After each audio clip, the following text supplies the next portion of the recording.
Thank you, Father. My name is Paul Nance. I'm Molly's husband. If you're like me, when you think of Mary Ann, you can't help but smile. She brought joy to everything she did and to all of her friends, co-workers, neighbors, and especially family. She had an idyllic childhood, growing up in the small town of Massena, Iowa, with her parents and brother. They had a beautiful white house with a matching playhouse for Mary Ann in the backyard, complete with electricity and a little kitchen. She'd ride her pony, Snucker, to the bank that her father ran to get a nickel, which she'd take to the grocery store for an ice cream. She played softball, ran track, and played trumpet in high school. She stayed fit all of her life, running well into her late 60s. We found a photo of her finishing a 10K race in a little over an hour at the age of 64. You might have seen it on TV. When Mary Ann went to college, she decided to go into nursing because that's what her two best friends were doing. And it was through one of her friends that she met her future husband, Howard, who thought she was as beautiful as a movie star. Mary Ann loved to dance, so Howard didn't miss a beat, taking Mary Ann to dances at the Blackstone Hotel, where they jitterbug and waltz to all the big band tunes. Mary Ann graduated in 1950 with her nursing degree, and a couple of months later, she and Howard were married at St. Patrick's Church in Massena. Like a lot of young married couples, they didn't have much.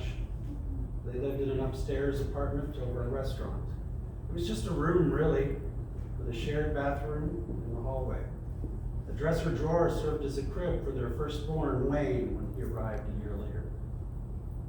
They both worked hard at their jobs, eventually moving to their own little house as their family grew to 2 boys, then 2 boys and a girl, and ultimately they raised 7 children to adulthood. Mary Ann loved her work as a registered nurse and loved being a mother even more, creating a hangout house for her kids and their friends. She and Howard enjoyed entertaining their friends as well. At their parties, Mary Ann dressed to the nines, and she still looked like a movie star. She made everyone she met feel comfortable, even special. She was always the person someone would come to for directions or a dime, or in the case of a famous baseball player, Ted Williams, an invitation to meet after the game. Howard didn't think that was such a good idea. Mary Ann enjoyed the many trips she took with Howard through his work for Mutual of Omaha. They had annual sales trips to places like Montreal, Hawaii, London, and Tokyo. She'd get a little charm from each place put on her charm bracelet. She visited her son Steve several times while he was living and working in Uganda, and traveled to far-off places with Maureen and Molly, too. She was a frequent travel partner with her beloved cousin Daryl, his wife Barbara, and their friends. Mary Ann was not a socialite, but she was very social. She volunteered for school functions, church events, the city mission, and even volunteered her nursing skills while in her late 70s at a village in Guatemala, sleeping on a dirt floor and administering vaccinations and first aid. She was a wickedly good bridge player who greatly enjoyed learning from her fellow players.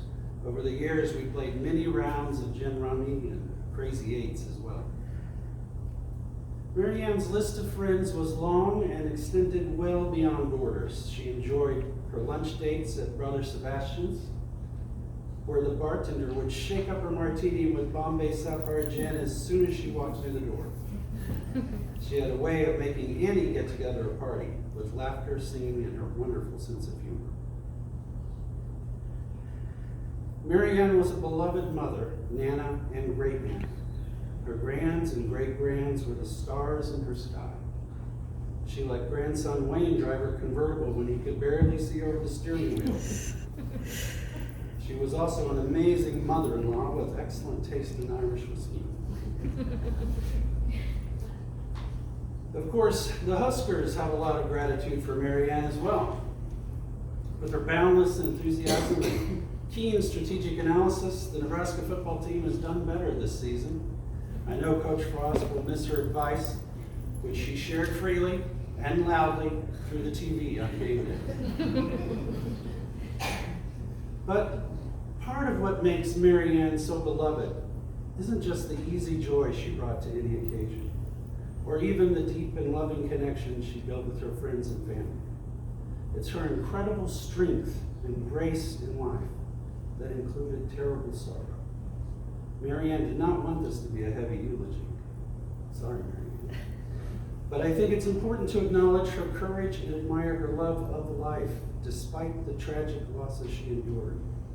May we follow her example, taking strength from God and in support of one another, live life to the fullest.